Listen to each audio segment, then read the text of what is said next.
Hello everyone. Tanya और अमाल के फैंस ने एक क्वेश्चन किया है कि अमाल ने जो सॉन्ग डेडिकेट किया है तान्या के लिए, सो क्या ये रिलेशनशिप ख़त्म हो गया या फिर ऐसा क्यों किया गया, अ, अमाल ने ऐसा क्यों किया। सो बहुत सारे क्वेश्चंस आए हैं। So I got these tarot cards in shuffle. ये जो कार्ड्स हैं it shows confusion, decision, truth, inevitable change and release.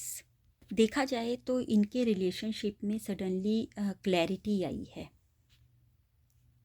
ये जो सडन क्लैरिटी आई है इनके रिलेशनशिप में, ये ज़रूरी भी थी क्योंकि इससे पहले जो तान्या थी उनकी लाइफ में इमोशनल मेंटल स्टैग्नेशन आ गया था। एक रुकावट सी, एक शी गॉट स्टक समवेयर। लेकिन इस क्लैरिटी से now there is movement in her life. सो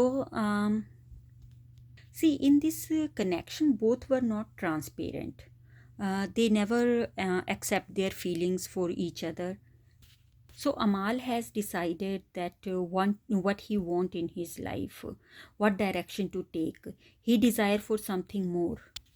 ये जो ट्रूथ है, जो कन्फेशन है, ये ब्लंट है, अनकंफर्टेबल है, no doubt, but it was necessary for both of them. और ये एक ऐसा चेंज है जिसको अवॉइड नहीं किया जा सकता। अगर देखा जाए तो इससे पहले इनका इमोशनल कन्फ्यूज़न जो था उसने इनके रिलेशनशिप को ब्लॉक कर दिया था। ना ये फ्रेंड्स बन पा रहे थे, ना ये मोर देन फ्रेंड्स बन पा रहे थे।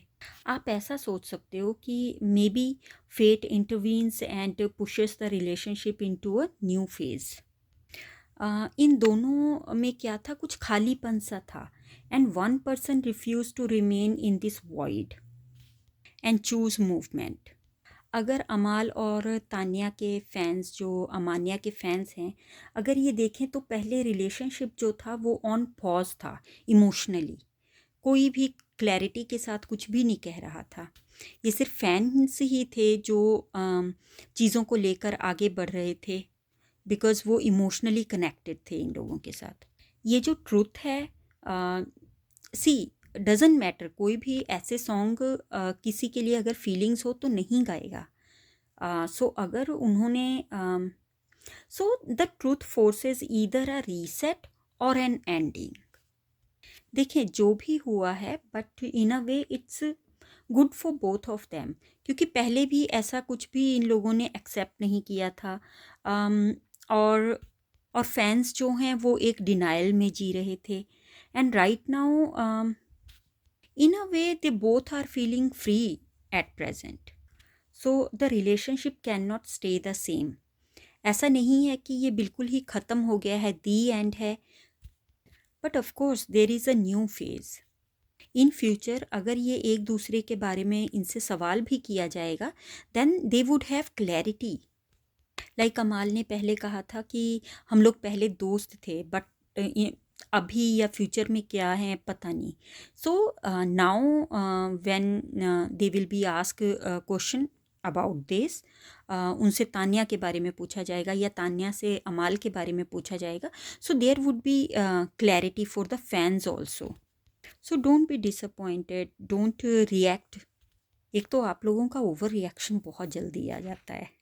At least take it in a positive way कि चलो कहीं से कुछ तो इन लोगों ने, कहीं से कुछ तो बात हुई ना, चाहे इस सॉन्ग के ही थ्रू कुछ बात छिड़ी। आगे चल के जब इनसे पूछा जाएगा then you will get the clarity. So wait, it's too early to say anything. They are free, they are enjoying लाइफ, they are happy, they both are emotionally mature. So have patience. अगर fans हो तो ना अमाल को कुछ बुरा बोलो ना तान्या को कुछ बुरा बोलो। ये तो इन दोनों पे है। If they don't feel compatible तो ये लोग नहीं कंटिन्यू करेंगे। अगर इन्हें लगा, so you never know, may be they become good friends, but just a song और कोई बात नहीं।